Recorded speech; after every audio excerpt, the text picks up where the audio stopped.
Everyone relax. This is, hang on. Well, now I've forgotten how the show Sorry. starts. I'm so sorry. You whispered, this will be the start of it. It'll be just Charlie whispering what the date was. It is Sunday, the 21st of September. Welcome to Two Guys, One Cup, an AFL adjacent podcast. My name is Will Anderson. And my name is Charlie Clausen. And yes, I should have done that. I put Will off. I whispered the date to him It's before okay. we rolled up. But we're here now. It's mental grand final. disintegration. That's what happened. You got inside my head. That's I what it's did. about at this time of the season. You know what I mean? Like people are Yeah. trying. I was ready to go. I was ready to give my peak performance. And then you got inside my head. You got in my cage. You went into my house and you said, where is the fridge in this house? Because I need to get inside Will's kitchen. Speaking of that, there was a moment in the Lions and the Pies game yesterday where Kai Lohmann, I don't know, I think it's in the second quarter or something, had a shot that he missed, and still Sidebottom came up to him, and they had quite a long chat. And I was wondering, did you know the moment I'm talking about? I know exactly what you're talking about. Yeah, you were like, because you couldn't quite tell what the tone of it was. It wasn't aggro. Like he didn't run up and shove that's him. what I think too. Like normally that sort of thing of like two people yelling at each other and being ripped away from each other. But you were just like, what are they talking about? Because they are really going back and forward. Like a real like, so yeah. What do you think about this stage of the Marvel Universe franchise? Well, you know, I haven't really been following the sideshows, so I'm going to enjoy the next. Like it really felt like. Do you feel like the Australian property market has plateaued? Yeah. It feels like everyone talks about this bubble that's going to burst. I feel we're having some kind of regression. Is this the early signs of a recession, Kai? How do you feel about the Charlie Kirk thing? I know he said some pretty crook stuff, but like, you know, the other thing is like, you got to be able to have some free speech, right? Yeah, we don't celebrate political murders now, do we? Because Kai Lohmann didn't seem that upset by whatever was said. Like, because I imagine that Steel Sidebottom, you know, old campaigner, probably said something to get in his head, just like I got in your head, which was like, oh, geez, you'd hate to miss those in a prelim or something like that. But then if Kai just responded with a fuck off or whatever, I feel like he maybe was like, oh, well, that's big words for a guy from Brisbane or something like that. Yeah, maybe it was that, or maybe it was something like, I preferred you with your old haircut. Oh, yeah. And then Kai's just like, well, actually, this was a mistake. And he's like, oh, I didn't know that it was a mistake. I'm sorry. And he goes, well, you know, I mean, like, you don't have any hair. I don't know why you've got involved in this anyway. Yeah, maybe Kai said, of all people. I had a choice in this. You have no choice. Yeah. Or maybe that was some advice. Maybe Steel Sidebottom was like, listen, you know, some people say you cut your hair, that is a source of all your power. But trust me, I got bald and I got better. Mate, I'm 95 years old and I'm still playing AFL, mate. Like this is, maybe he was doing that thing. Maybe it was like from one shaved head guy to another, get in early, make this your look. Oh, so it means that if you get any male pattern baldness, no one's going to notice. Chris Judd style, right? Yeah. Yeah. Is there a player at the Bulldogs who is holding on for dear life with hair that they can't possibly sustain? There's a player at the Saints. I don't know if I should name him. This feels mean, but Hunter Clark. Okay. Like Hunter Clark has had his long hair for a while and has even started wearing a headband, but it looks like it's going. And I just want him to shave it because I'm like, mate, I don't know. You might be fooling yourself, but you're not fooling anyone else. Just shave it now. Get it over and done with. You may be a hunter, but you know what you're gathering? Your hair from the drain of your shower every day because it is falling out. I mean, the Bulldogs got a lot of headbands. You got a lot of long-haired guys. Is there anyone who's fooling themselves? I would think that at the moment I haven't spotted anybody who's in that situation. There's no chance of the Bont going bald. He's got beautiful hair. It does seem like he's got a really good like head of hair. It doesn't seem to be receding anyway. The other thing is, I do think we live in an era now where there's not only the like bald is beautiful, which it absolutely, particularly as a footballer. I actually think as an athlete, like a shaved head often looks fantastic. Shaved everything. Like, you know. Oh yeah, I mean, really, just send me some photos. I love those creepy looking cats. That's all like I've got footy. I've got. Yeah, that's right. Yeah, that's right. So, I'm allergic to hair. That's what you start telling people. If you guys could just wax completely, I'm allergic to hair. Well, I remember that was a big scandal in the 80s when Dermy shaved his legs. And he said, oh, it was to help the masseuse. And everyone was Mhm. like, a man can't shave his legs. That's outrageous. Nowadays, it's like, look at Bailey Smith. I don't think, but apart from his mustache and his head, I don't think there's Yeah. any hair near Bailey Smith. I'd imagine Bailey Smith has the exact same amount of hair as someone in the 70s had. It's just been redistributed. Like he's had, like, you know, when in politicians, like electorates, they'll redistribute the electorate to favor one party or the other. I think Bailey he's been Smith's done that with his gerrymandering. body hair. He's gerrymandering his body hair. There is nothing below the neck. You know what I mean? Yeah, that's right. It's disproportionately represented from the chin up. It's actually from the top lip upwards. There's no hair anywhere else but top lip upwards. I mean, his heroics on Friday night. I did think. I mean, heroics is. I mean, he played well. Well, 30. Didn't he have like 30 plus touches and kick like the Sealer? I mean, I just feel they all like we played should well. save heroics for heroes. Okay. Like, you know. All right. Well, this is good. This is leading into what I want to talk about. Some saltiness. So, what happened at the Bulldogs? Like, where did the relationship break down? What is the widely accepted theory? Was it a Bevo Bailey issue? Was it a money issue? Was it what's going on? Because I didn't really keep up with. I think that everything that we've seen of Bailey Smith was like this season. Is what was happening with Bailey Smith as a younger man at the Bulldogs, maybe even to more extremes, that, you know, like he has a complicated relationship with his personal brand and his image, in that he monetizes and markets a lot, but then values his privacy very much as well. And like sometimes there's weird lines on how he expresses himself around that, and like that can get him in trouble. And we've seen that this year, right? Like we've seen him have a series of interactions throughout the year, including that one with the photographer, which was genuinely unpleasant. And he was probably very, very lucky that he got away with like not being suspended from the game for his actions, I reckon, in that situation, particularly, you know, with the apology only being a text, you know, at first, which I just thought was like, actually felt really gutless to me. I was like, yeah, do you know what I mean? Like, yeah, no, you pick up the phone. Like, you know, if they're going to let you get off from something like this, at least have the decency to pick up the phone and apologize, right? But so all that was there, but now you just have this is the Geelong thing, right?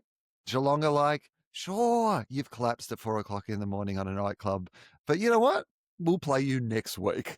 And then for some reason, if we just let you get on with it, like then the rest of the world eventually, like we all just end up seeing things the way that Geelong, they are the most successful gaslighters of all time, the Geelong Football Club, because they just constantly do these things in front of our eyes. Do you know what I mean? Like they really, like they, not only are they a good football team, but they like to gently cuck the rest of the competition by flagrantly waving, like we joke about it all the time. Oh, they're adding more seats to the stadium. They must have got another grant. Oh, they've got this great player. Oh, everyone wants to go to Geelong. Who's leaving? Oh, they probably want to go and play at Geelong. Oh, Charlie Curnow wants to go and play at Geelong. Everyone wants to go and play.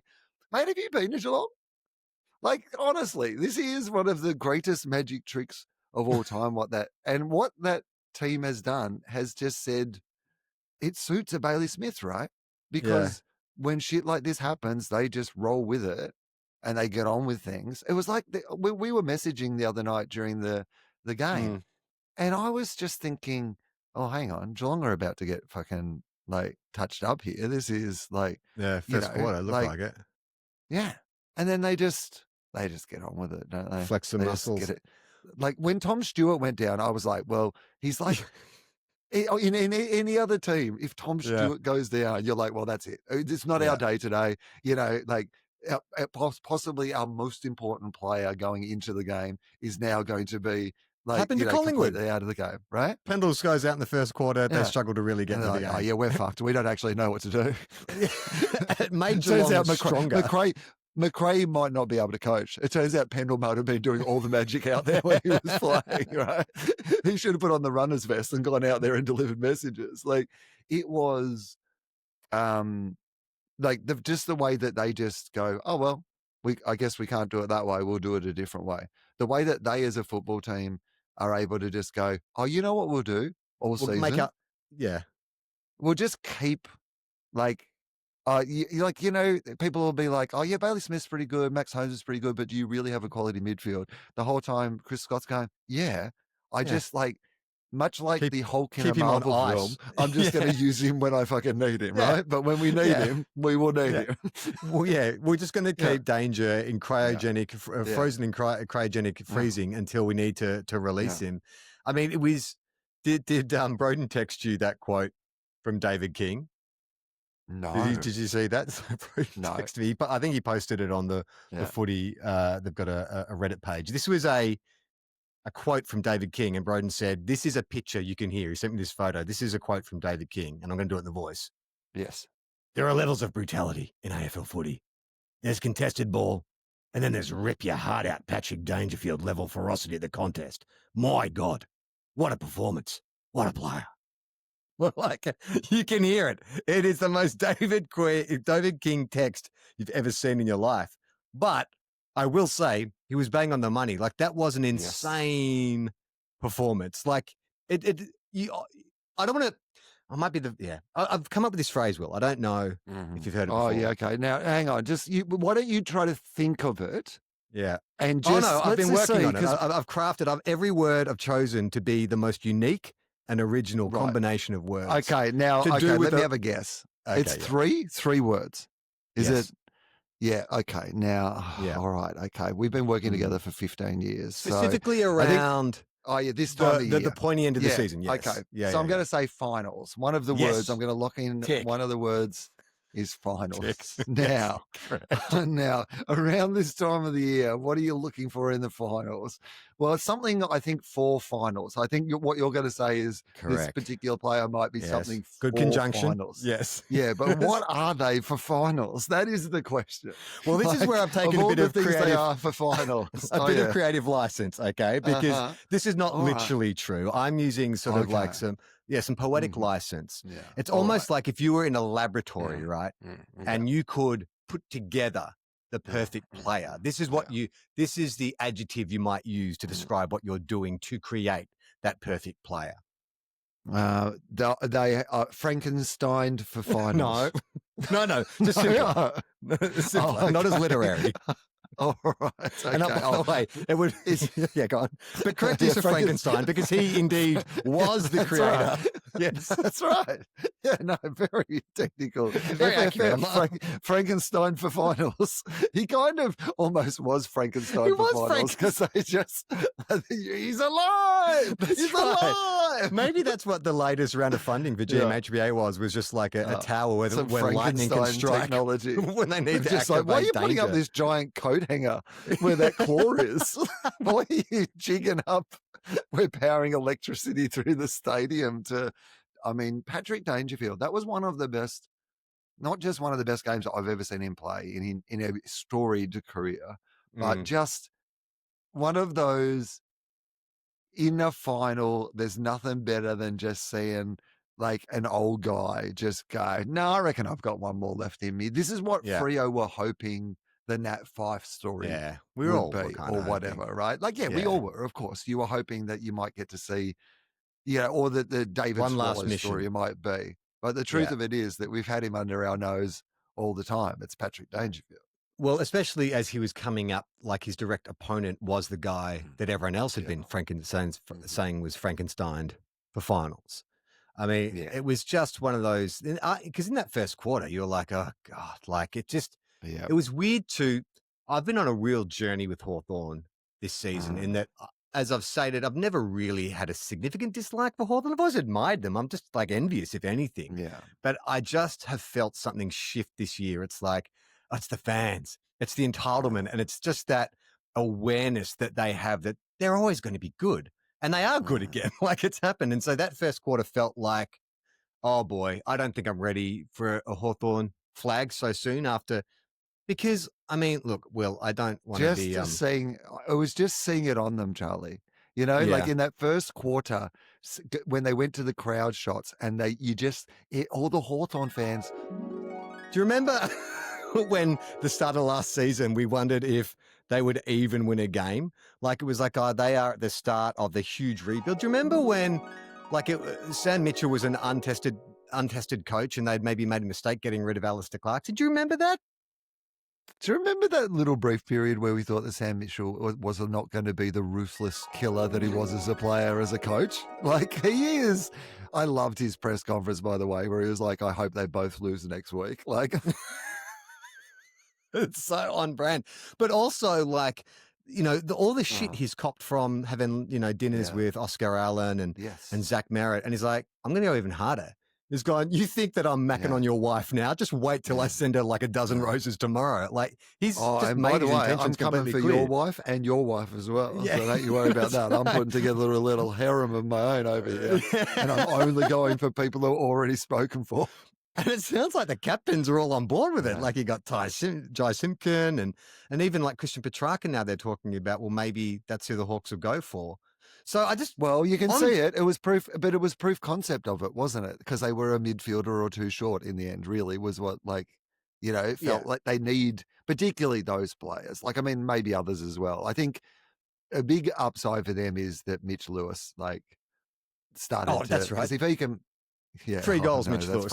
That's I think the text I sent to you was like, oh, great. No. Like, Mitch Lewis has just waited to a prelim Mitch Lewis to is good again. Yep. Hello, good. Yep.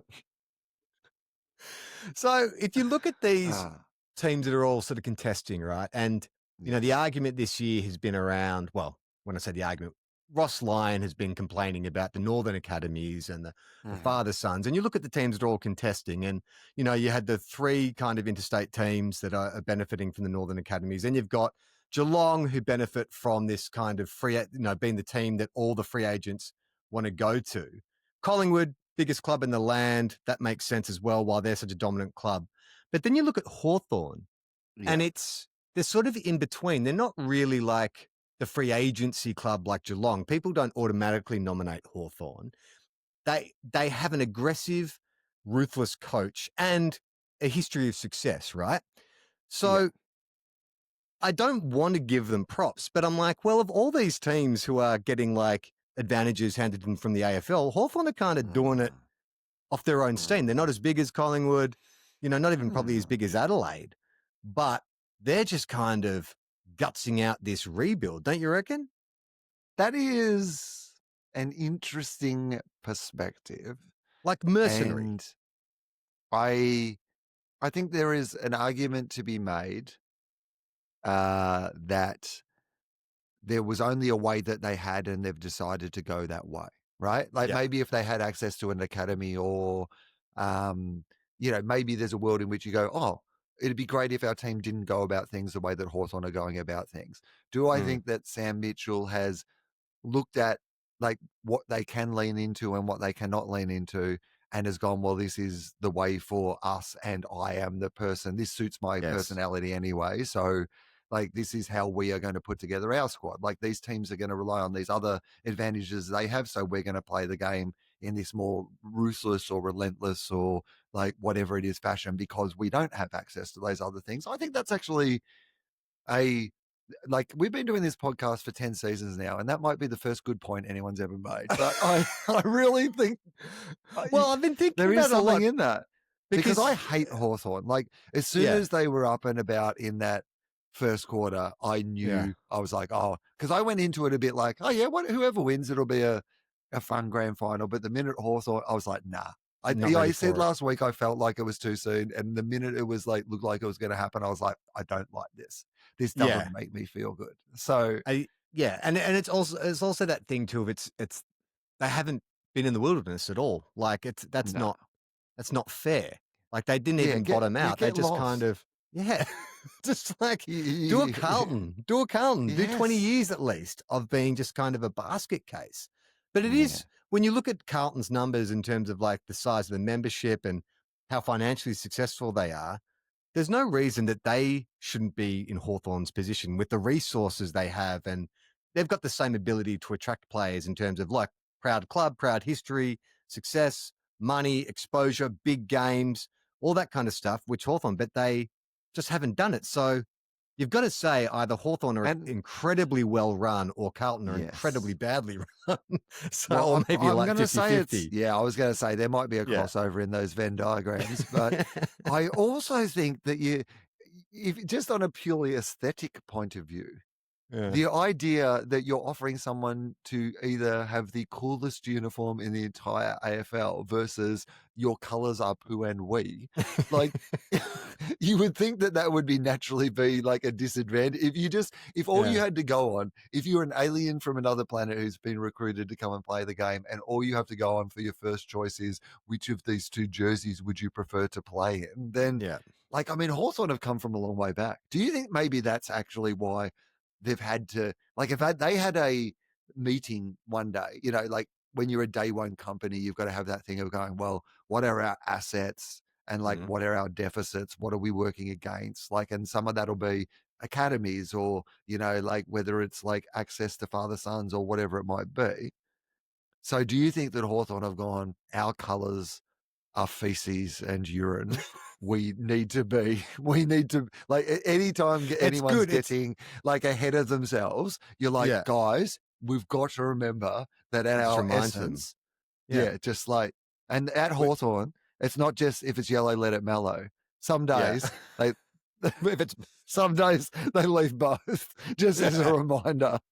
Sam Mitchell never flushes. That's what I'm hearing Yeah. out of the club. Insiders of the club have said to me that Sam Mitchell never flushes.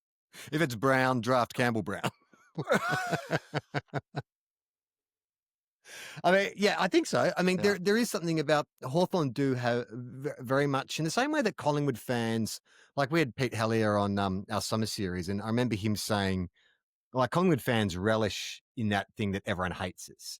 That is the thing Yes. that's sort of side by side. It's like, yeah, we like being the big bad. It's cool to be on that side. And I feel like Hawthorn fans have that same kind of they enjoy how much their success pisses off the rest of us. So maybe having that, if you manufacture some kind of adversity that's permanent, you've always got that chip on your shoulder. You've always got that thing to work against. It stops you getting complacent, maybe. You Yeah, are the sewerage maybe. hawks. I mean, there is something about the levels of excellence that particularly those top four clubs this season, like I Mm. thought they were two pretty good games, Yeah. like at least for like long periods within each of those games, Yeah. they were pretty good games, even though, as prelims they can blow out a little bit at the end if once it's done. But I Mm. thought they were like full of highlights, like huge marks and great Yeah. kicks and like some of the best goals you'll ever see. And Nick like Watson's you goal was nuts. I mean, losing like great, I mean, Jamie Elliott's mark, right? Oh Like, yeah. these incredible acts in these losing teams that were like, you were like, oh, these do actually feel like the best four teams in the competition this year. Like, I don't feel like Yeah. Hawthorn were the eighth best. I mean, they finished eighth, right? So next year, if we have a wild card, they'll be in a wild card round. Like, that the teams that are in that wild card round are going to find it very hard to win a premiership. The fact that Hawthorn went so close this year, like I thought was pretty impressive. But I actually do think that felt a bit more to me like Adelaide never felt to me like they were a top four team. I kind of felt like they were a fifth to eighth sort of team, and Hawthorn more felt like that top team. Well, that's a good time to bring back our buckets and bouquets Oh because yeah, we're going to go through all the finalists who did not make it to the big dance. We'll start with the Gold Coast Suns. I think it's a pretty easy one. That's a bouquet. They made finals for the first bouquet. time. They won one bouquet. One. Happy I with think. that? Well, I think making the finals would have been a bouquet, but it would have been a smaller bouquet maybe than the bouquet that you give them. You win a final. That's a pretty. I reckon in your first time going to the finals to win a final, that's a good bouquet. I reckon. Oh, what about the Dockers? Hard, It's right? Because they started hard. the season so Yeah, badly. Everyone sort of tipped yeah. them to be like a top, potentially top four team. Started badly, Mm, recovered, so found some form towards the back end, and then yes. lost a home final to the Suns. I don't know. It's kind of like a can we have a bucket? That's like half a Uh, bucket, half a bouquet. a bukkake. Uh, I think I we don't need to want to be know what's careful. in that Is what bucket. I'm saying. I was going to say we need to. Yeah, that's right. There's some flowers, but don't look down the bottom. I think you So need to see a doctor. It's not flour, that's blood. all right. So I think you almost give them the Bulldogs game as winning a final, I think, Mm. Fremantle, because they needed to win that to make the finals. So it had all the elements of like an elimination game anyway, right? Yeah. So the fact that they then lose the next week isn't great, but isn't as bad as it would have been if it was just the loss in the final, I think. So I'm going to give them a small Small bouquet. bouquet. The one that Or I would a have given to single Gold rose. Coast. The one that I would have given to Gold Coast if Gold Coast had lost their first final but made the finals. I've instead swapped the size of the bouquets, and the Gold Coast are getting the bigger one and the Fremantle are getting the smaller one. What about the Giants? Mm. Finished 5th, so just outside the top 4, Hmm. but then lost that first final. And Where are they at, the Greater Western Sydney Giants, do you think? I don't know, because there's some bad reports coming out about Josh Mm. Kelly. Josh Kelly might be done for Yeah, good, that which would is sad. suck. And Yes. Jesse Hogan was sort of struggling. And so they've got all these, and Toby Green, you feel Mm. like he's on the wrong side of 30. Yeah. And they've got some good young talent, but are they sort of stranded? Because it's good to have young talent, but you also need that middle ground, those late Yes. 20s. So I just don't know if they have enough of, like, to stay sort of like in the top 8 or the middle of the top 8. I don't know. I can't get a read on the Giants. Yeah, it's hard to tell, isn't it? Because they go from you thinking, oh, they could be the best team in the entire thing, to going, is this the end of an era and they're going to have to rebuild or something? It's very hard. I don't know. It's almost like they're the inverse of Geelong, in the sense that, like, they've got a bunch of old players, but whereas Geelong's old players are just fucking primed and just kept in hyperbaric chambers until they need to play finals, they just carry injuries and limp along, and then good to an ankle or something, and don't play a full season. So I don't know. I don't know. I am concerned about the Giants. My concern with them is just, and we're going to get 3 letters, because it's always the same 3 supporters who write in. My concern is they just don't have enough of that fan base to tolerate them dropping out of the 8 for too many seasons in a row. Like, they've been incredibly successful considering the size of that club.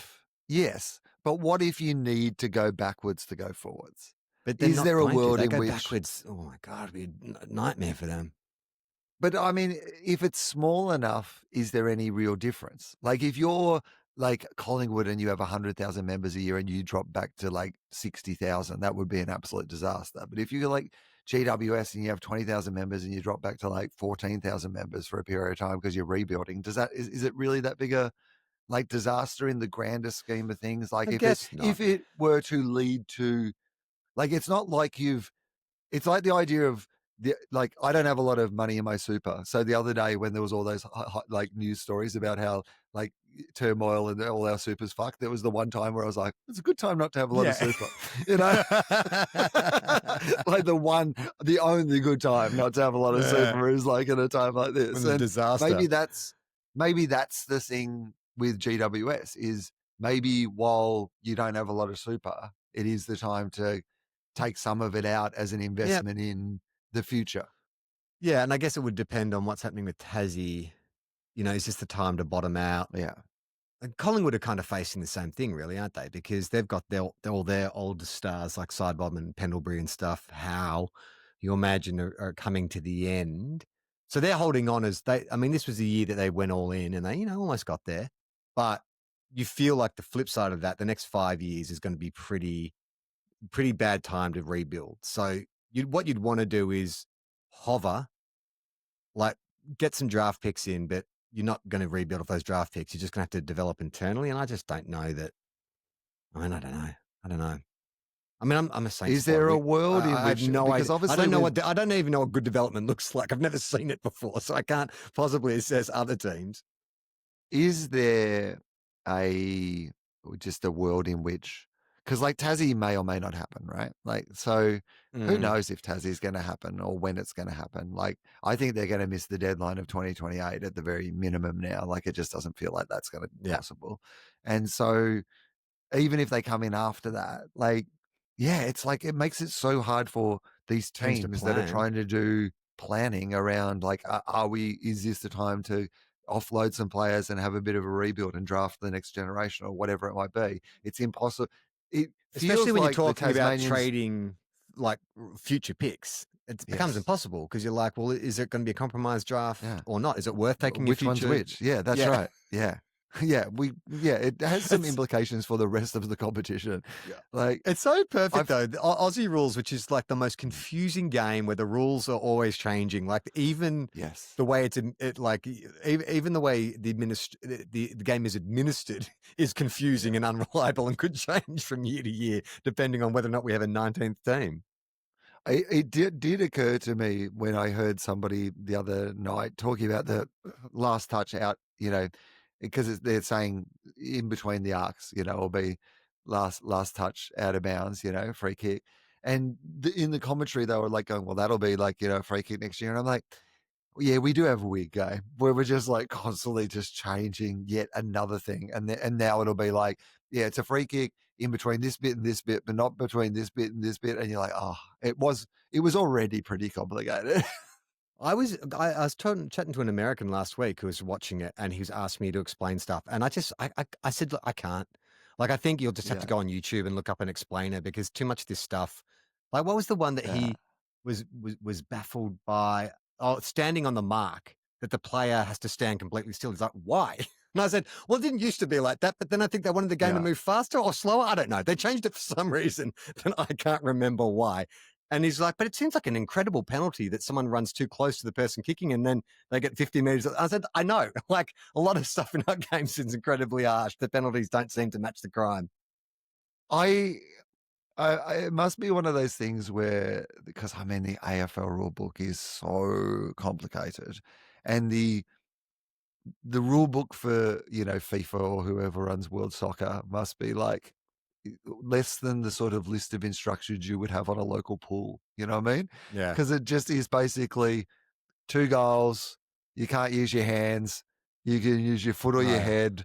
And if there has to be a defender in front of you before you score a goal. That's it. Yeah, that's it. That's the whole game. It never changes. It's been like that for 100 years. Never changes.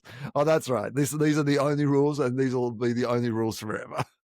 Or what about the idea that we introduce rules and then we just sort of forget about them halfway through the season? It's like, that's no right. remonstrating with the umpire. You can remonstrate if you want, we guess. It doesn't matter. No pointing at the scoreboard. That actually should be. Oh, sometimes it'll be the most important rule in the entire world, and then we'll forget that it was a rule at all. It's so funny. All right, where do we get? So, are we bucketing or bouqueting the Giants? I don't know. If you finish fifth, that's a bit of a. Finishing fifth is a bit of a bucket. No, a bit of a bouquet. Sorry. Yeah, I'm going to say bouquet because I was unimpressed with the Giants most of the times I watched them this year, but then they still finished fifth. So I guess that is a bouquet. So you got to give them a little bouquet. Not a huge bouquet though. Okay, what about the pie? Oh no, I'll go to the Crows first. Yeah. This is an interesting debate because the prevailing wisdom seems to be that if you finish first and have 2 home finals and not win a quarter, then that is a huge failure. But they were 15th last year. Like, are they just a kid who had a growth spurt and suddenly they got put in the ruck? And it's like, well, what do you expect them? You suddenly play them in the seniors. What are they meant to do? They're not equipped for this. Firstly, I feel very seen by your analogy because that is pretty much exactly what happened to me. So thank you. Hey, Beanpole, go play seniors. Yeah, exactly. That's right. And it hurt. They were men. They were so hard and they wanted to hurt me because I was a chubby, tall child. It is a bizarre thing that happens in country footy that they just take the tallest 16-year-old and make him play against 30-year-old men. You get out there with these local murderers. So, all right. I think they're definitely a bouquet. No doubt about the fact that they are a bouquet. But we had a big bouquet, like maybe almost the biggest bouquet we were going to award this season. And we were on our way to Adelaide to award it to the Adelaide Football Club for going. We bought a big box of Hague's chocolates. Yeah, this is it. Well, we filled up the car with flowers, and on the way home, we were going to fill it up with Hague's to take home. It was fine. Take them across the border. It was a bit of a win-win. Yeah. Right. So, but we were going over with a massive bouquet of flowers for the Adelaide Football Club. Unfortunately, then Isaac Rankin said they that saw us with the flowers. The other were. Yeah, that's right. They said, what are you giving us flowers for? All those flowers, right? So they had a stumble, I and think then they it's got bouquet. and then they got sorted out. So we took some flowers out of the bouquet, but the bouquet still remains. Yeah. Okay. So then the last two teams, the Pies, I think is a big bouquet. I mean, they were Yep, the dominant team for most of the year most of the and year could have went won pretty this close in game. the finals. Correct. Like, yeah, they just it looked like the Hawks ran out of puff and it looked like the Pies ran out of Yep, puff. And I think for different yep. reasons. I think for the Hawks, it was just because they had to play every game every final leading into this one. I think it's just the Pies are old. They just looked old. Um, and there's something about Brisbane too that is so irresistible when the Muppet Show starts playing, like that theme's a dun dun dun dun dun dun dun dun, and the tall one starts doing crazy stuff, and the little short one, and the zippy one starts like, you know what I mean? It's just so much fun when their confidence is up and they're flicking the ball around and letting all their freaks and weirdos do what they do. They're irresistible. It's like, to me, watching Brisbane, because I know this is a weird thing to say, but I think because of Chris Fagan, because of the fact that they're Brisbane, because of the fact that they are the Muppet Show and they do have all these quirky characters and their best players aren't necessarily known for their reliability or consistency. And like, even their champions are all a little unlikely, Mm, Like Harris Andrews is just an unlikely, that mark he took yeah. in the, like, it was like I was like, what sort of sports person are you? But you're this kind of like giant giraffe goofy looking like What about fella this just Gallup like kid, floating Ty Gallup? yeah. Like Well, he he's just played comes what, out of six nowhere. games? Yeah, Six games. He's with like, these oh, this is giant pretty easy. shoulders. Like I wonder I if had to, Logan Morris, this like short, like full forward, is like, yeah, he's had a pretty good season, but you know yeah, what I mean? Like, come the finals, he's not going to be able to play great. And this other kid, he's only been playing 5 games. Oh, it turns yeah, out they've both kicks had 3 goals in a excellent prelim. finals. Yeah, nah, But I love it. one of the commentators, though, I was sort of like half listening. I heard them say, "Look at the big-shouldered Ty Gallup," and I started Yeah. laughing. I'm like, "A big shoulder? That's a Yes. weird thing to say."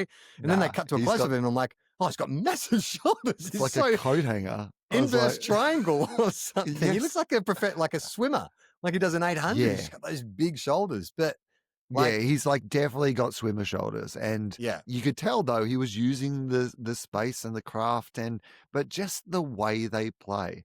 mm, Suddenly you're looking at a team that has played in the last 3 consecutive grand finals, right? Is that right yeah, with Brisbane? Did they? yep, Because they played yeah, the, yeah, they lost the yeah. year before they won, Lost to didn't they? Pies, beat the So Swans. yeah, like, this is, I think we kind of, there was even last year when they won, there was still a bit of like, because they'd been down in both of the finals, and there was still not that sense of we are looking at a generational like football team. But I think now, even if they Mm, don't win, because I think Geelong probably go in as favourites, but even if they don't win, I think you're looking at like 3 grand finals in a row in an era where teams find it hard to make it back in the some finals teams, is, yeah, 100%. yeah, it's Yeah, incredible. and it's also the romance of, like, when you think of Chris Scott and Chris Fagan, you couldn't think of two more diametrically opposed coaches, right? Like, one is this kind of quirky, lovable Yeah, old man, and the other guy is just like an ice cold killer, yeah, just strategic and considered, meticulous in his yeah. planning, has everything thought out. You could imagine Chris Fagan forgetting it was grand final day, like having to be reminded on the morning of the grand final of what he's meant to do. And I just Yeah, love that we're but getting those two. the Brisbane players like respond to him as if he is their father or grandfather figure, right? Yeah. Whereas at Geelong, like, Chris Scott's like, I'm your boss. We have no Yeah. other We're not relationship. friends. Yeah. Do not No, text me. You don't even have my yeah, like, number. I mean, no. how's like Chris Fagan giving Darcy Wilmot a wet willy in the after game interview? Yes. It's like, I mean, this is the team. I think I said last week, like, if I had to get on a bandwagon, it's Brisbane. Of I'm happy to see course. Brisbane go back to back because it's just that loving how weird and quirky they are and all those nonsense players they have who don't even look like even Dane Zorko at the age of 60, Oh. 5'2", 60 years old. When he kicked that goal from 50 off one step, I said, I can get behind this. I can get behind this freak show. Also, just the way they play still has that. Like, I mean, he had a couple that went awry early on in the game, but they don't care. They just, Mm. kick it off during, like, they just go, let's kick it in the middle and see what happens. You know, Yeah. like, it's so fun Mason to Cox watch. charging in to fight Dane Zorko was the funniest way to start a game. Like, even Dane Zorko is laughing. This is ridiculous. It's like a giraffe fighting a wombat. Like, it made no sense. My favorite thing was this morning I heard somebody saying that they should, Dane Zorko should be banned because he interfered with Mason Cox's, like, goggles Glasses. when they were, and but the thing that I find hilarious about that is Mason Cox had to bend down for that to happen. Like, if he had just stood at his normal height, Zorko can't actually reach that far. So he could have just avoided the entire situation by just standing up straight. And I got to say, I'm liking more and more of this Will Ashcroft fella. Like, oh boy. How good, right? I mean, do you think it is premature to say he's as good as Dacos? Yes, but if he continues to this trajectory, I don't think he's had the consistency of performance across the home and away season in the way that Dacos has. Although maybe we've missed it a bit. It'd be interesting to see what happens when the Brownlow votes come out of Brisbane, because I don't think, who knows? Maybe he'll get a whole bunch of votes. But he's not the same type of player. But in terms of importance to his side and the way that you can just, in the same way that like Collingwood look to Dacos either when they need, a cool head to prevail, or they just need someone to nail that like impossible kick, it's go to Dacos. It feels like Ashcroft, like they'll give it to him and he nails the moment every time. Like those two goals, that goal he kicked off the ground was insane. Incredible. And it was intentional. He's a game breaker. He's a playmaker. He's one of those players, maybe even Dusty style. He's a heart taker. He's like, let's continue the rhymes going. You know what? Actually, I would say he is, Charlie. Yeah. He's built for finals because he's a big game player, right? Like, he is one of those guys who's just like, this is the stage that I've always felt like I belong on, and now it is time for me to go about my work. And I think the big question is, are Brisbane, maybe the very thing has actually meant that this can happen regardless, but the question would have to be asked, like, if Lachie Neale is fit to play, there's no way, and Berry hadn't been injured, like, Lachie Neale wants to play. Like, is there a world in which they are a worse team with Lachie? Do you think like they're worse if he plays? Yeah. Yes. That's I think my fear as well. For the same reason as like Pendlebury, who was complaining about calf tightness before the game, probably should have pulled himself out. Should have pulled out, It's just too big a risk. You can't go into a grand final with that risk, And they had Lachie Neale for 3 quarters against the Cats 3 weeks ago, and they lost. And it didn't work. No. Yeah, so I reckon. And what if he's a sub? You take him in as the sub, like, so you don't expect him to play a whole game. You know that if something does go wrong in the first minute, he probably can play the whole game, but you wouldn't expect him to. But I just think their midfield's more dynamic without him in it. That's the thing that, like, it just feels like. But I think he'd be an okay sub. You know who I took a lot of notice of yesterday is this that half back for Brisbane. Is it Bruce? The guy they all there, Bruce. Who's this kid? He's amazing. Bruce Reville. Yeah. Bruce. Yes. Oh my God. Like, never wastes a kick. He seems to have all the time in the world and just does these lovely kind of just like sort of lovely floaty kicks to get exactly where they need to go. Like, I just love him. But what you forget is that Brisbane have, like, they have Bruce and they have Jasper Fletcher and they have Darcy Wilmot, and just they've got this like a bunch of really talented sort of smaller halfback like ball users, and then Cam Rayner. I mean, again, it's just that thing, even with Rayner, where you're like, you know what I love about Cam Rayner? He takes the lowest speckies of all time. Like, that's right. Like, he takes these big marks. He jumps like a but foot he always, off the ground. when you see, he's like barely got off the ground, and like he often takes them on, like almost on the ground again. Like he jumps into the pack slightly, takes them barely at like full height, and then just like he's almost already back on the ground. Yeah, what's the cliche? He took it at the highest point. No, he took it at the lowest point. No, the lowest point you can take a specky. That's what Cam Rayner is. He's the best lowest entry for a specky person. But he is reliable as that kind of kick to a pack option, because you noticed that in the third quarter, especially when the Pies got within 2 goals. It seemed to be just get as close to the 50 as you can and then just look for Rayner, like kicked him in the pack. And he delivered most of the time. Like I know he missed a few shots on goal, but it's like that's an exciting player to have because you feel like I know they already have a Norm Smith medalist, but I feel like next week, if Brisbane were to win, Cam Rayner, you could easily see having like a Darren Jarman-esque quarter where he just goes nuts and kicks 4 goals and wins him the game. Well, I'm so interested in the rematch, right? Yeah. Because like we haven't had one for a while where like, teams that played each other earlier in the finals come back together on grand final day. And there is something about those years that I love because you have that recent finals form and storylines. So you have that idea of going, well, last game, McCluggage like got tagged out of it. He's had this incredible Australian season. And then in the next 2 games since then, he's been basically best on ground in each of those 2 games. So suddenly you've got this like rematch coming in off that. Like that's just a great storyline that you can go, okay, so-and-so did this. This is what we didn't see last time. This is like worked and didn't work. And what are they going to do differently to counteract it? Like I do get excited about that. Yeah, so I think there's more pressure on Geelong in this instance, isn't it? Because Brisbane have a chance to recalibrate and go, well, that didn't work last time. Cats would just be saying, well, we'll just do the same thing we did because we won by 5 goals. But what will Brisbane... But kind of second-guessing themselves going, well, what are Brisbane going to do to counteract what it is that we do? Yeah, they're going to throw Harris Andrews on the ball, come around to the fullback. Like, I'd love to see something crazy like that.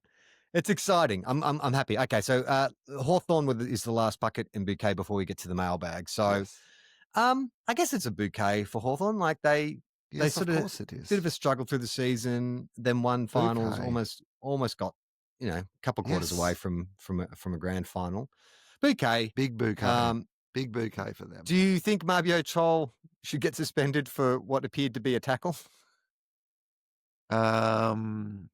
I think that if it were this week, Chol would be, and Hawthorn were like playing in the grand final, that Chol would be playing in the grand final. What a wonderful game. What a wonderful game. The rules but I do changed. think that he's going to get suspended for those 3 weeks and they might not challenge it because it's the end of the season and whatever. But I think that if it had been this week and they needed to challenge it, they would have. Did anything in the moment make you think, oh, he's got... I mean, I was completely blindsided by the fact that it'd been suspended. I didn't have a second thought about the fact that there was anything dangerous about that. It didn't even look clumsy. It just looked like a tackle. No, it was a tackle and it was an accident and someone shouldn't be suspended for 3 weeks for that. I wouldn't have thought, but so that'll be, but it doesn't matter this week in the end, right? That's the Tom Stewart thing will people debate now whether we should be having that 2-week break now. I think it would suck to have a 2-week break now. I got to be honest with you. Now that we're here, I agree. It would suck all the excitement out of the week. The idea that we'd have to like, I don't know if that would be good for the game. We're going to go to the mailbag. We've got a Brisbane supporters written in. This is Pip. Hey guys, I need to correct something Will said in last week's episode. Will Ashcroft did not win the flag in his first season. He did his ACL and missed the finals. And that had not been the case, chances are he probably would have won the flag in his first. Yeah. However, after seeing the match against Hawthorn when Jack Ginnivan pushed Will to the ground and Levi pushed Ginnivan in retaliation, I thought Ashcroft, more like Bashcroft. And then I realised how much you can do with their last name. And so Pip has supplied a list. I'm going to go through one by one. Great. And there's quite a few. Thrashcroft. Like if an Ashcroft is a leading possession getter and a big win, it's a Thrashcroft. Yeah, Thrashcroft. If an Ashcroft wins the sprint on grand final day, it's a... Dashcroft. If an Ashcroft has to leave the ground due to the blood rule, it's a Bashcroft. No, it's Gashcroft. Gashcroft. Sorry. Well, that's good. We've got Gash out of the way, which is good. If an Ashcroft prangs his car, it's a Crashcroft. Or she'd also accept Smashcroft. If an Ashcroft inadvertently exposes too much during the game, it's a Flashcroft. If an Ashcroft becomes a garbage collector, it's a Trashcroft. If an Ashcroft becomes a drag queen, it's a... Oh, hang on. It's a Sash. Oh, Lashcroft. Lashcroft. Yes. I'd also accept Sashcroft. If an Ashcroft scored an eye-watering contract renewal, Cashcroft. If an Ashcroft talks himself up a lot, Also, a former, it was a retail chain where you get vouchers for your birthday. A Brashcroft. If an Ashcroft entered the Movember challenge. By the way, I'm so sad that we've stumbled on this so late in the season because we'll forget about this by next season. But we should, if people want to supply their lists of other people who have could do as well as this for their pun names. Names. Okay. Yeah. All right. Go on. All right. Yeah. And Ashcroft enters the Movember challenge.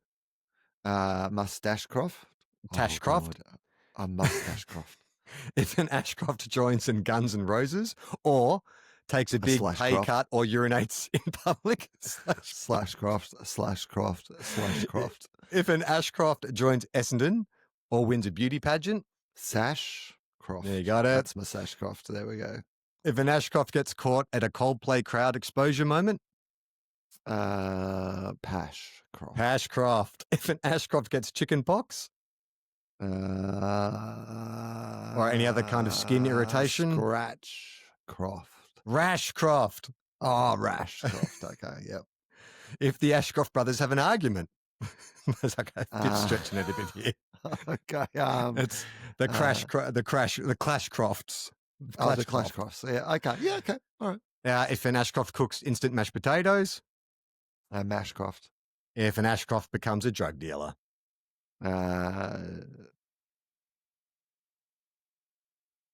Or maybe shreds some potato together for a breakfast patty. Hashcroft. Hashcroft. Thank you. Fair. That was excellent. And that was unreal, Pip. Well very in keeping with Two Guys, One Cup. This came in from Amy, who's a Hawks fan. And she said, "Hi, guys. I was chatting to a colleague the other day about how my family missed out on tickets to Friday night's prelim.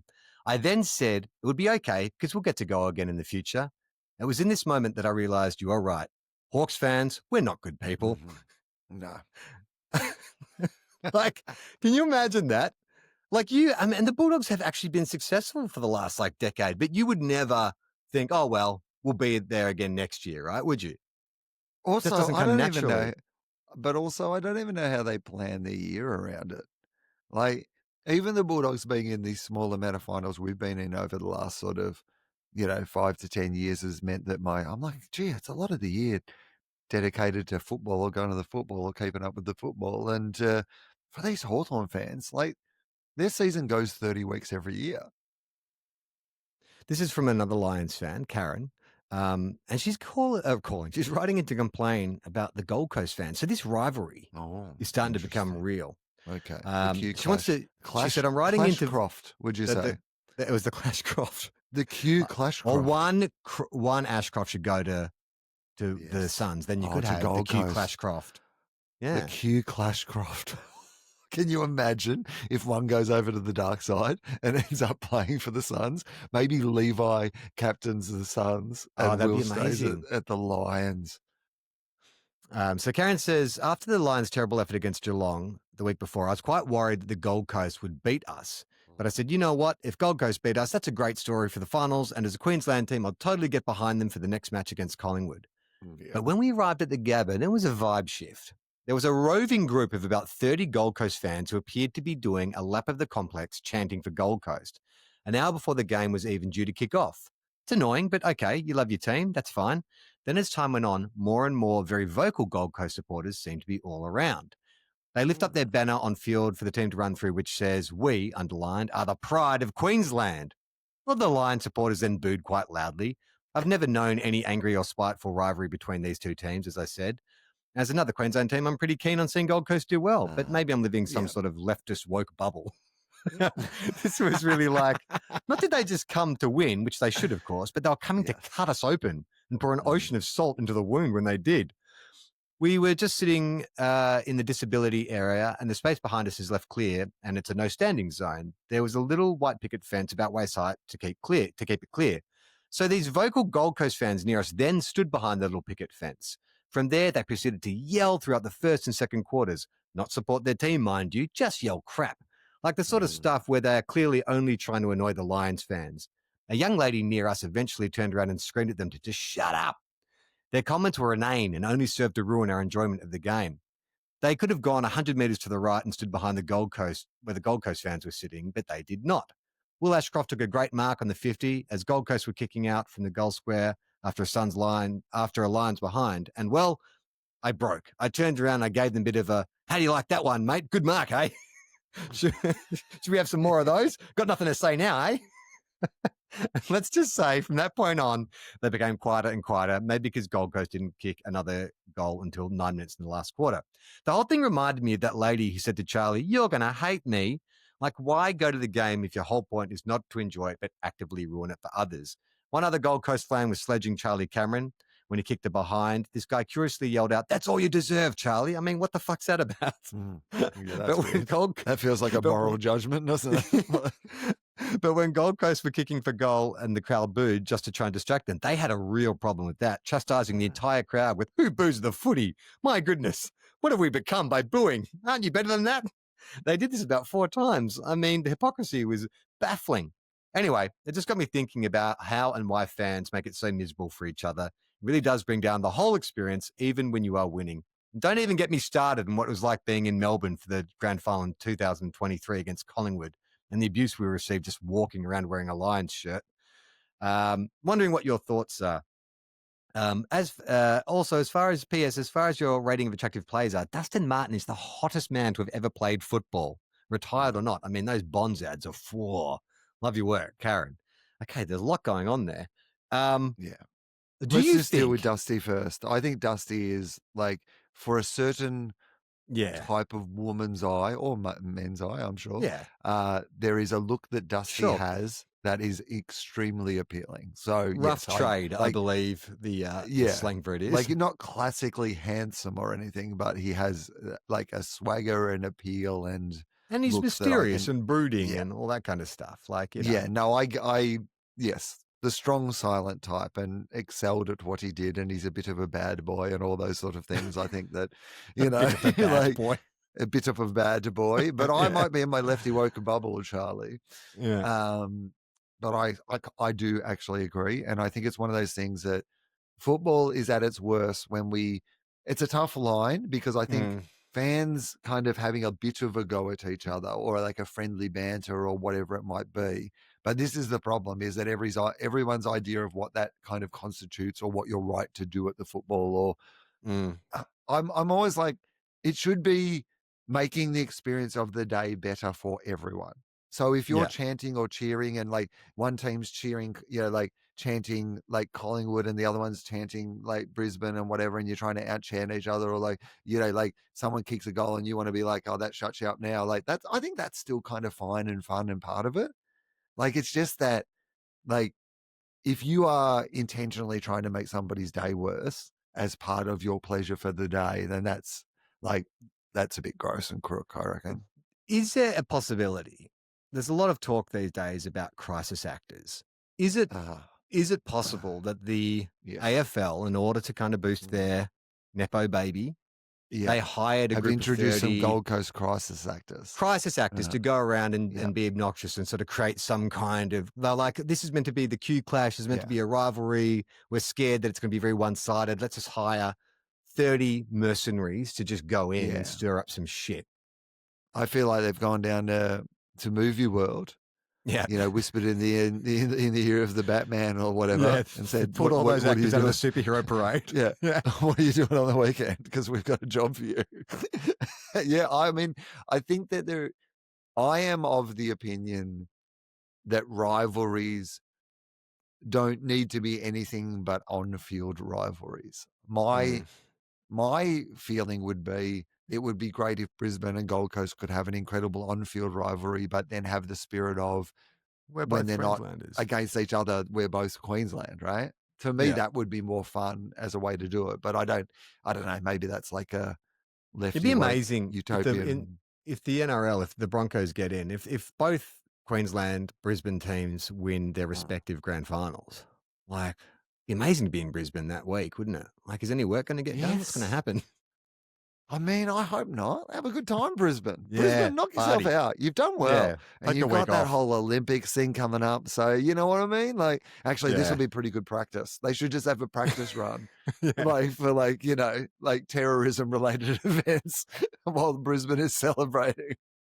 All right, last bit of mail. This is from the US. We love a bit of overseas mail. This is from an American listener. This is from Nick, Great. longtime listener of TOEFOP.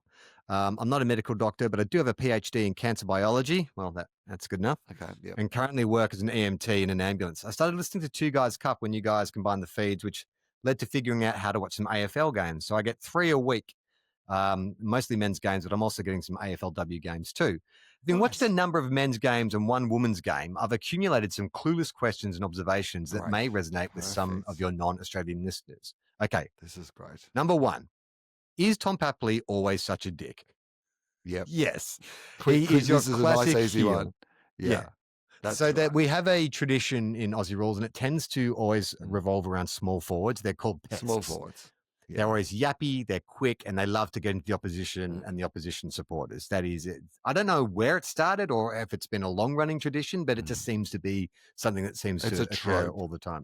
Like if we were casting an AFL team, you like to have, it's not compulsory to have one, but it does seem to come with the territory. I think part of it is the smaller dog has the loudest bark, you know, aspect of, they were traditionally, like particularly small forward back in the day, I think was almost the hardest position on the field to play both physically and to get into the game and etc. So you needed to bring something else to the table, which was probably that you're like psychologically you would get involved. But yes, it suits the personality.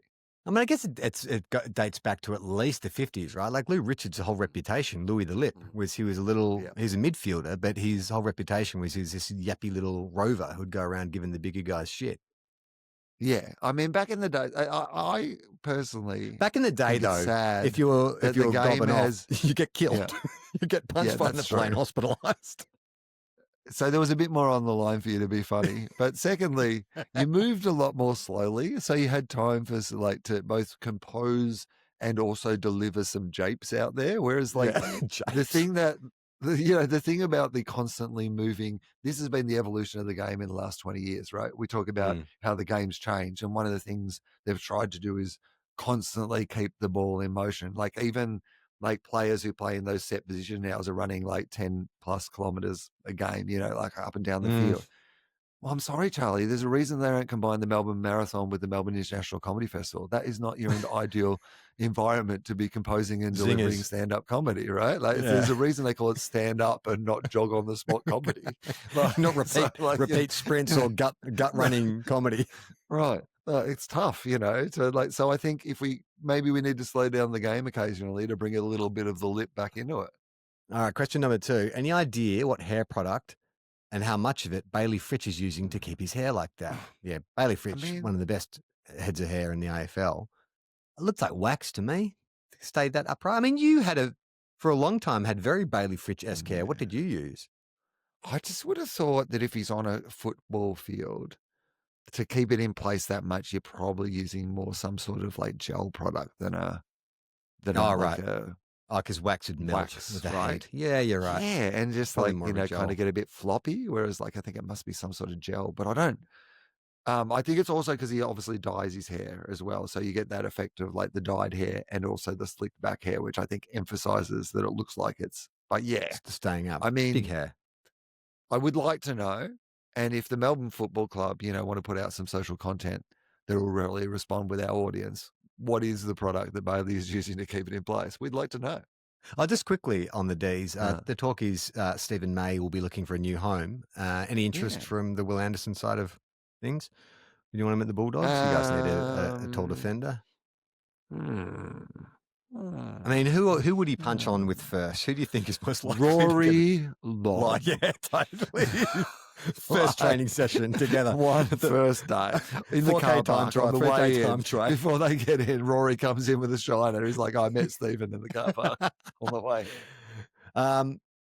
Question 3. How on earth is a specky legal? It's high contact and a push in the back. Sorry, high contact and push in the back are illegal, but it's okay to jump onto, slam a guy's back shoulders to make a mark because it looks cool. Yes, that's Yep. it. You answered your own question. That is literally the reason. That If is it the looks cool vagaries of enough, the we game. make an exception. I mean, they'll even let you put the hands. You can't do either of those two things unless at the end of it you do something that looks real cool. In which case, congratulations. I mean, they do that in the NBA as well, don't they? Like they'll allow travel if you're going to do a dunk, right?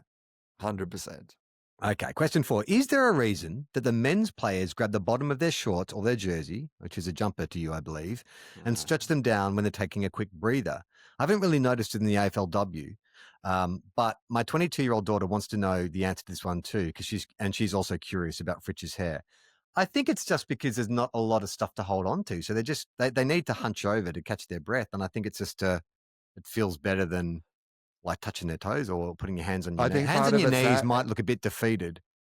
So maybe if you stretch your jumper, yeah. My guess is also that there might be an element of circulation of airflow because the uniforms are quite tight. So if you're in one of those situations where you're just trying to get a bit of like extra air through or whatever, you might like grab it out. I mean, I'm speculating. It is. That's an interesting observation, though. But it is. Yeah, it's quite prevalent, isn't it? They lean forward and they stretch out the bottom of their jersey. Yes. Question 5. I coach high school girls lacrosse, and we use mark for a defender picking an attacker to defend. What is the term in the AFL?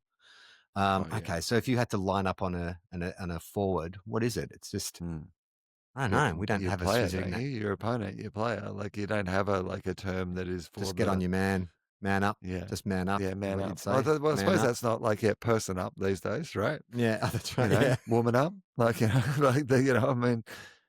Yeah, I don't think there is a specific term. Maybe we should have one. Maybe that would actually be good for that situation. Maybe we do need a term. Yeah, I don't know. There isn't really. We don't have it because we can't use mark because obviously we already catching the confusingly, but we also confusingly use it for another thing, which is like that's where your mark stand is. on the mark. Like we use stand on the mark. Can't do it a right? third time. We use it twice. We can't just throw another mark in. We've already got 2 marks. Marky Marks. Question 6. So many dudes named Bailey or Bailey, Bailey, Bayley. I've only encountered women with the name Bailey in the US, Darcy and Lockie.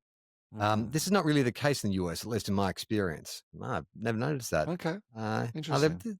Darcy, Bailey, Lockie, I don't know. I wouldn't have thought they were exclusive to Australia.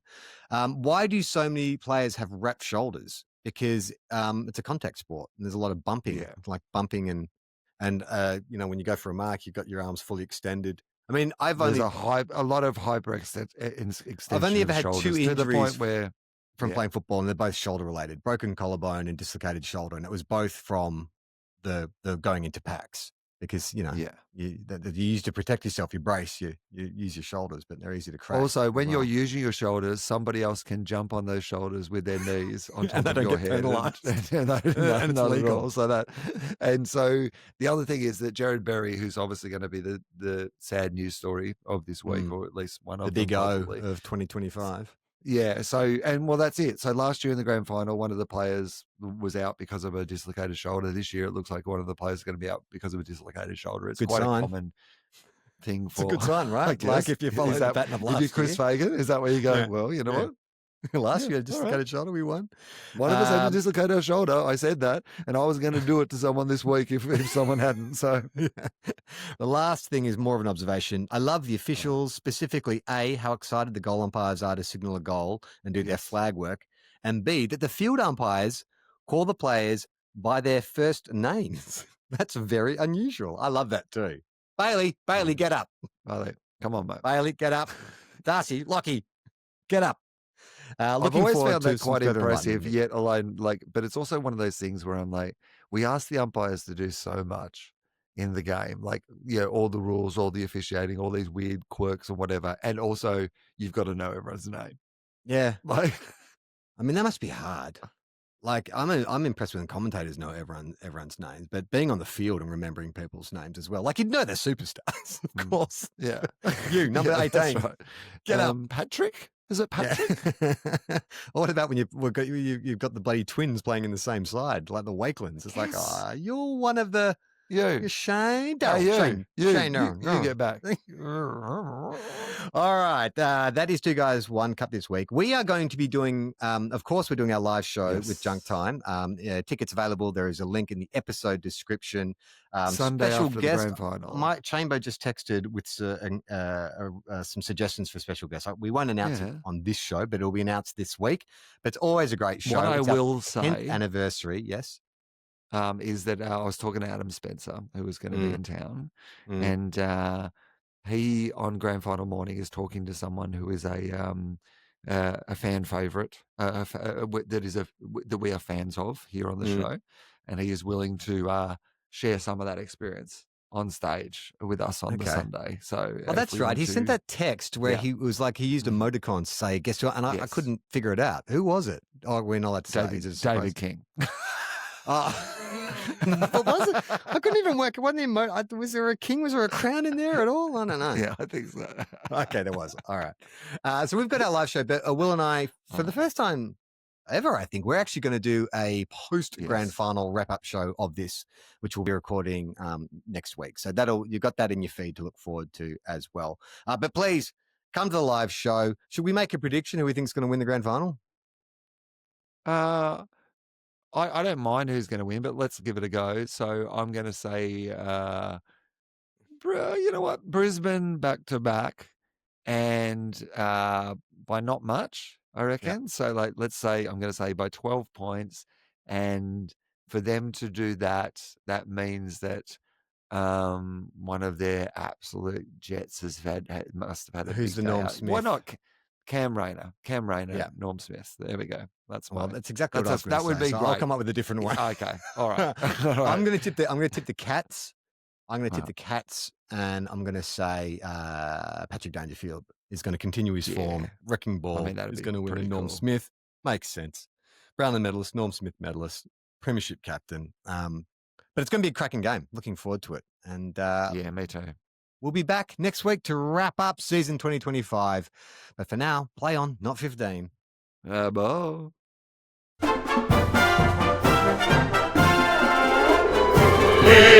footy-loving dickheads, dreaming about a Premiership Cup. We love our clubs, but they never win. 2 flags in 100 years. The shit house. If you think we'll be insightful, clever, or just well researched, we're here to say that's not the case. We'll just go out and wing it.